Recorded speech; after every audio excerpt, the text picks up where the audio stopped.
ਆਪਾਂ ਕਰਾ ਰਹੇ ਹਾਂ capital expenses versus revenue expenses. ਦੇਖੋ ਜੀ ਕਹਿੰਦਾ ਐਨੀ ਐਕਸਪੈਂਡੀਚਰ, ਦੇਖੋ ਅਗਰ ਕੋਈ ਵੀ ਖਰਚਾ ਅਸੀਂ ਫਿਕਸ ਐਸੈਟ ਨੂੰ ਖਰੀਦਣ ਵਾਸਤੇ ਕਰ ਰਹੇ ਹਾਂ ਤਾਂ ਉਹ ਕਿਹੜਾ ਹੁੰਦਾ ਕੈਪੀਟਲ ਐਕਸਪੈਂਡੀਚਰ।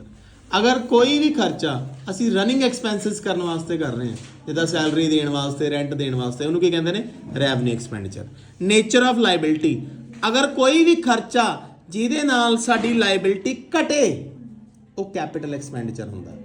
ਕੋਈ ਵੀ ਖਰਚਾ ਜਿਹਦੇ ਨਾਲ ਸਾਡੀ ਲਾਇਬਿਲਿਟੀ ਤੇ ਕੋਈ ਫਰਕ ਨਾ ਪਵੇ ਉਹ ਰੈਵਨਿਊ ਐਕਸਪੈਂਡੀਚਰ ਹੁੰਦਾ। ਮੈਂ ਦੁਬਾਰਾ ਰਿਪੀਟ ਕਰਦਾ, ਜਿੱਦਾਂ ਫੋਰ ਐਗਜ਼ਾਮਪਲ ਮੈਂ ਕੋਈ ਲੋਨ ਮੋੜਤਾ ਤਾਂ ਉਹ ਮੇਰਾ ਕਿਹੜਾ ਹੋਊਗਾ ਕੈਪੀਟਲ ਐਕਸਪੈਂਡੀਚਰ ਸ਼ੇਅਰ, ਠੀਕ ਹੈ। ਉਸ ਤੋਂ ਬਾਅਦ ਨੇਚਰ ਆਫ ਦਾ ਟ੍ਰਾਂਜੈਕਸ਼ਨ, ਕਹਿੰਦਾ expenditure incur to acquire a source of income it's cap. ਜਿੱਦਾਂ ਮੈਂ ਪਲਾਂਟ ਐਂਡ ਮਸ਼ੀਨਰੀ ਖਰੀਦ ਲਈ, ਉਹਦੇ ਨਾਲ ਮੈਂ ਹੁਣ ਇਨਕਮ ਬਣਾਉਂਗਾ, ਜਾਂ ਮੈਂ ਬੈਂਕ 'ਚ FD ਕਰਾਤੀ, ਉਹਦੇ ਖਰਚੇ ਹੋਏ ਨੇ ਮੇਰੇ, ਉਹਦੇ ਨਾਲ ਮੇਰਾ ਸੋਰਸ ਆਫ ਇਨਕਮ ਬਣ ਗਿਆ ਤਾਂ ਉਹ ਮੇਰਾ ਕੈਪੀਟਲ ਐਕਸਪੈਂਡੀਚਰ ਆ।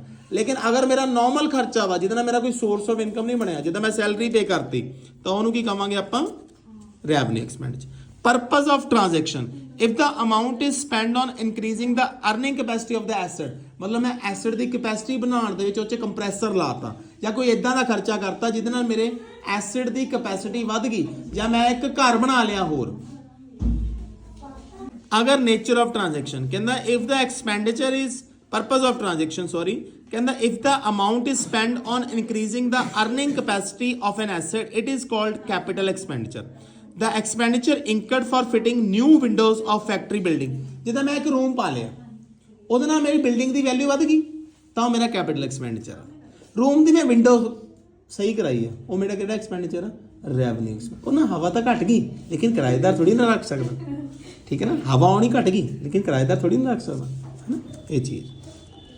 Next, nature and payment in hands of the payer, ਕਹਿੰਦਾ if the expenditure is incurred by the assessee as a capital expenditure it will be considered as a capital expenditure। ਕਈ ਵਾਰੀ nature ਵੀ ਹੁੰਦੀ ਹੈ ਜੀ, ਹੁਣ motor car ਮੈਂ ਖਰੀਦਦਾ ਵਾਂ ਜਾਂ ਗੱਡੀ ਮੈਂ ਖਰੀਦਦਾ ਤਾਂ ਮੇਰਾ ਕੈਪੀਟਲ ਐਕਸਪੈਂਡੀਚਰ ਆ। ਅਗਰ ਕੋਈ ਡੀਲਰ ਖਰੀਦਦਾ ਵਾ ਤਾਂ ਉਹਦਾ ਰੈਵਨਿਊ ਐਕਸਪੈਂਡੀਚਰ ਆ। ਇਹ ਡਿਪੈਂਡ ਕਰਦਾ ਜਿਹੜਾ ਬੰਦਾ ਖਰੀਦਦਾ ਵੀ ਪਿਆ ਉਹਦੇ ਤੇ। ਸੋ ਇਹ